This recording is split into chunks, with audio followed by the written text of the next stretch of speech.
कांदा चाळीसाठी शेतकऱ्याची मागणी जी आहे ती दिवसेंदिवस वाढत चाललेली आहे.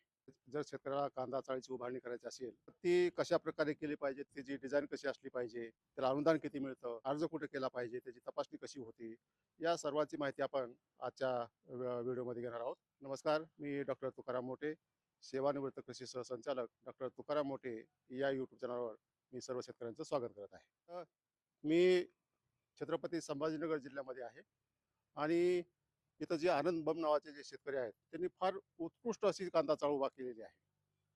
तर ही कांदा चाळ मी तुम्हाला दाखवणार आहे आणि ही कांदा चाळ बांधत असताना, उभा करत असताना काय काय काळजी घेतली पाहिजे, कशी उभारणी केली पाहिजे, याचीच माहिती आपण आजच्या व्हिडिओमध्ये घेणार आहोत. ही जी कांदा चाळ आहे ती महाराष्ट्र शासनाच्या एकात्मिक फलोत्पादन विकास अभियानाअंतर्गत सन 2025-26 मध्ये उभा केलेली आहे आणि अत्यंत उत्कृष्ट अशी ही कांदा चाळ आहे. 25 मेट्रिक टनाची ही कांदा चाळ आहे आणि तिचा जो प्रकल्प खर्च आहे 2,67,000 एवढा खर्च या कांदा चाळ उभारणीसाठी करण्यात आलेला आहे आणि याला जे अनुदान दिलेलं आहे ते 1,00,000 आहे. आणखी त्यांना मिळालेलं नाही. एकदम मजबूत अशी कांदा चाळ इथं यांनी उभा केलेली आहे. म्हणजे तुमच्या कॉस्ट पेक्षाही जास्त यांनी खर्च केलेला आहे. मागच्या वर्षापर्यंत शेतकऱ्यांची मागणी होती हा. की आम्हाला आता मजुराची तुटवडा भासतो हा. आणि 2 बोळींमधलं अंतर वाढून पाहिजे. त्या दोन ह्या 2 बोळींमधलं अंतर म्हणजे दोन कांदा चाळीमधला हा. आपल्याला ट्रॅक्टरना मध्ये जाता आला पाहिजे. ट्रॅक्टर मध्ये जाऊन आणि आपल्या कांदे ट्रॅक्टरच्या सहाय्याने खाली करता आले पाहिजे बोळीत. ही शेतकऱ्यांची खरी मागणी होती. या वर्षी शासनानं काय केलं तर ती आमची मागणी मान्य केली. त्याबद्दल शासनाचं पण देखील अभिनंदन. म्हणजे पूर्वी ट्रॅक्टर मध्ये जात नव्हतं, पहिला ट्रॅक्टर जात नव्हता, आता ट्रॅक्टर जायची सोय केलेली आहे तेवढी, म्हणजे त्यामुळे तुमची रुंदी वाढली असेल रुंदी आणि वाढली, उंची पण वाढली असेल. उंची पण वाढली. हा. उंची एक 30-40 सेंटीमीटर न वाढलेली आहे. बर. परंतु शेतकरी फील्ड परिस्थितीनुसार एखादा मीटरना फ्लक्च्युएशन करून वाढीव खर्च करून स्वखर्चानं करतात. म्हणजे उंच नेतात, जास्त हा. जास्त उंच स्वखर्चानं स्वखर्चानं करतात. तर आता मला सांगा, एखाद्या शेतकऱ्याला कांदा चाळ बांधायची आहे, प्रक्रिया काय असते माहिती असते शेतकऱ्याला, ती सांगा थोडक्यात. आणि त्यानंतर मग आता ही कशी कशी बांधायची ती नंतर पुढे बघू आपण. पहिली सुरुवात होती शेतकऱ्याने महाडीपीटी वेबसाईटवर अर्ज करायचा ऑनलाईन पद्धतीने. हा. 7/12 खाते उतारा त्याचं अपलोड करायचा. पीक पेरा असलेला 7/12 हवा आहे, जेणेकरून कांदा चाळीचा जो आपला उद्देश आहे म्हणजे कांदा असला पाहिजे कांदा पिकाचा उल्लेख असला पाहिजे. साधारणतः 25 मेट्रिक टनाच्या कांदा चाळीला 2 एकर ते 2.5 एकर पर्यंत आपण कांद्याची नोंद असलेला उतारा ग्राह्य धरतो. हा. यदा कदाचित काही अडचणीनुसार जर उतारा आपल्याला मिळाला नाही तर पीक पेरा प्रमाणपत्र हा एक ऑप्शन आहे. बर. त्यानंतर तो अर्ज पूर्वसंमतीला तालुका कृषी अधिकाऱ्यांकडे जातो.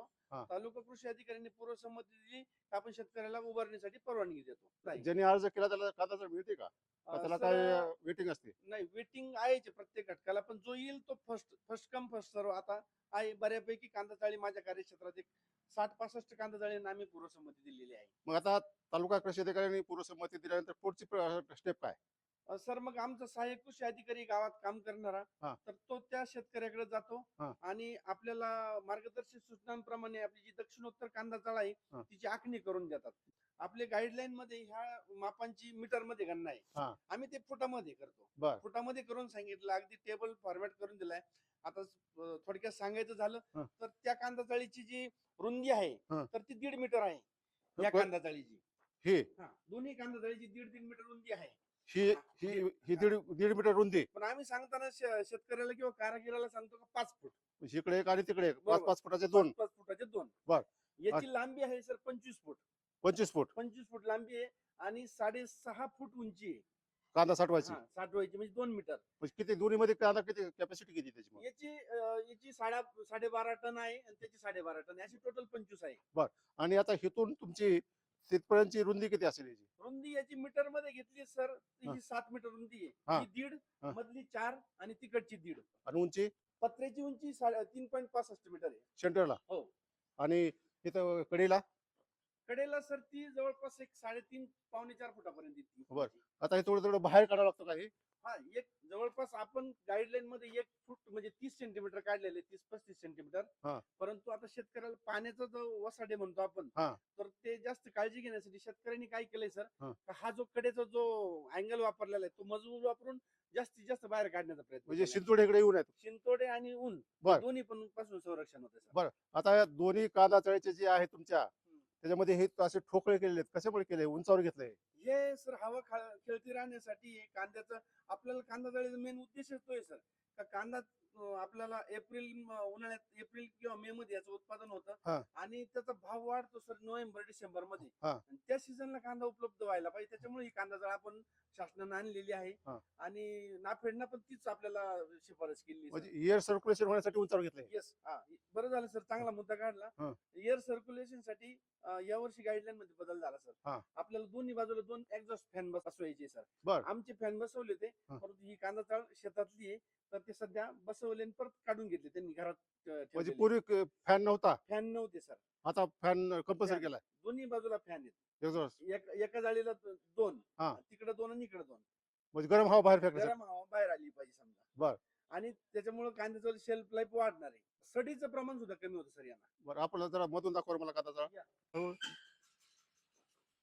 तर एक चांगलं मजबूत गेट केलंय हे. हो, मजबूत आहे सर. ते बाहेर उघडताय नाही, हो, बाहेर म्हणजे इथून ट्रॅक्टर येईल मग तुमचं. ट्रॅक्टर येणार इथून. आणि मध्ये पण चांगला मोठा स्पेस दिला आता, पूर्वी नव्हता एवढा. नाही, हा? हा स्पेस आहे ना सर, हा. हा स्पेस यामुळे तर शेतकऱ्यांनी या निर्णयाचं स्वागत केलं. हा. कांदा चाळ आता माणसं काम करायला राहिलेली हा. सर. हा. हा. आणि शेतकऱ्याला हेच अपेक्षित होतं का आम्हाला मधला स्पेस पाहिजे, जेणेकरून का ट्रॅक्टरच खाली झाला पाहिजे आपला. मग कसं खाली होईल ट्रॅक्टर आला तर? ट्रॉली मध्ये कांदा इथे येईल. आता यांनी सर दरवाजे केलेले इथं सर. हा. या दरवाजामधून उघडा. वा, मजबूत आहे गेट सुद्धा, बघा नाही. गेट मजबूत आहे, हा. मटेरियल मजबूत आहे. हा. या दरवाज्यात तिथं ट्रॉली उभी करणार ते. हा. आणि इथून मग आता आतमध्ये लेबरचा वापर होणार सर इथं. हा. परंतु म्हणावं तसा मग इथून त्या ट्रॉली मधून इथं उतरता येईल का? ट्रॉली मधून डायरेक्ट इथं. बर. आणि मग कांदा चाळ भरीत भरीत येणार हा. दोन्ही बाजूला हा. लॉक करून टाकणार. आणि ही मध्ये खाली तुमच्या पट्ट्या बसवल्यात, इथं बांबूच्या बरोबर बसवतात काय लोक, लाकडाच्या त्यांनी बांबू पण आणलेले आहेत. हा. आणि ते याला ऍडिशन बांबू पण टाकणार आहे याच्यावर. याच्यावर बांबू पण बांबू टाकणार. टाकणार आहे. म्हणजे मजबूतीसाठी. त्यातून खालून चारी बाजूने हवा हवा येते. येणार सर, हवा हा? येणार. आणि इथं कांदा कुठपर्यंत साठवला जाईल इथपर्यंत. सर कांदा साठवायची उंची 2 मीटर आहे. हा. आणि जर फुटामध्ये घेतली तर 6.56 फूट आहे सर. आणि ह्या जाळ्या म्हणजे सपोर्ट साठी आहेत का या? या जाळ्या आपल्याला कांद्याला हवा खेळती राहण्यासाठी आणि मजबूतीसाठी, बाहेर पडू नये कांदा. बाहेर पडू नये हा? म्हणून. आणि ह्या जाळ्या सर कांद्याच्या साईज पेक्षा बारीक आहे. हा, बरोबर. हा, म्हणजे याच्यापेक्षा बारीक कांदा असणारच नाही इथं जाळीत. बर. याला साधारणतः 2.5 लाख रुपये खर्च येतो. आणि शासनाच्या ह्या सुधारित मार्गदर्शक सूचनांमध्ये 8,000 रुपये प्रति टन खर्च अपेक्षित धरलेला आहे. हा. म्हणजे 25, 60, 200 म्हणजे 2 लाख रुपये प्रति 25 टनाच्या कांद्याला खर्च आहे. परंतु सर मटेरियलचे भाव वाढलेले आहेत. सगळं स्टील आहे. हा. आणि मग प्रति टनाला शासनाचा मार्गदर्शक सूचनांनी सांगितलं की 4,000 रुपये प्रति टनानं अनुदान द्यायचं. बर. 50%. 50% अनुदान म्हणजे 1 लाख रुपये आपल्याला अनुदान मिळतं शेतकऱ्याला. मग 50% पडतच नाही ना हे. 50% पडत नाही. ह्या ज्या गाईडलाईन आहेत ह्या सेंट्रल गव्हर्नमेंटच्या, आता MIDHच्या, हो. कितीतरी वर्षांनी त्यांनी कॉस्ट ऑफ चेंज केले ते. बरोबर आहे सर. हा, पूर्वी 80,000 देत होते. बरोबर. 87,500 देत होते. 87,500. हो. 87,500 अनुदान मला हो. तुम्ही त्याला देत होते. आता ते फक्त 10-15 हजारांनी वाढवले. हो. म्हणजे काहीच वाढवलं नाही. पण ह्याचे रेट किती वाढले ते लोखंडाचे? सर आता ह्या कांदा जाळी जर विचार केला हं. तर ह्या कांदा जाळीची मजबूती इतकी आहे की सर माझ्या कार्यक्षेत्रात अशी कांदा जाळ अजून झालेली नाही. आता तुम्ही बऱ्याचशा कांदा चाळी पाहता, तपासण्या करता, तर शेतकऱ्याच्या कांदा चाळ उभारणी करत असताना कुठे कुठे चुका होतात आणि त्या कशा टाळल्या पाहिजेत? सर पहिली चूक फाउंडेशन मध्ये होऊ शकते. हं. फाउंडेशनचं जे आपलं 1.5 फूट हा. अंतर आहे हा. हे 45 सेंटीमीटर पाहिजे. हं. काही शेतकरी 45 सेंटीमीटर ही उंची हा उंची आणि दोन्ही मधलं अंतर किती पाहिजे? ह्याच्यामध्ये मधलं 5 फूट आहे. पाच. म्हणजे 1.5 मीटर, 1.5 मीटर आहे. 1.5 मीटर. एवढं अंतर ठेवलं हो. पाहिजे. म्हणजे आपण पाया खोदताना हे खड्डे जर व्यवस्थित घेतले हा. तर शेवटपर्यंत कोणतीच अडचण येत नाही. बर. खड्डा जर चुकला तर अडचण येते.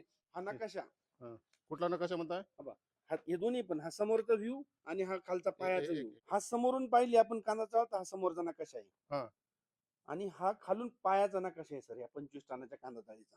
काय कितीला काय सांगा ना त्याची सर dimension? याची लांबी आहे ना, ही अशी 25 फूट आहे सर, अशी हा. लांबी. हा. आणि अशी 23.50 फूट आहे सर. बर बर.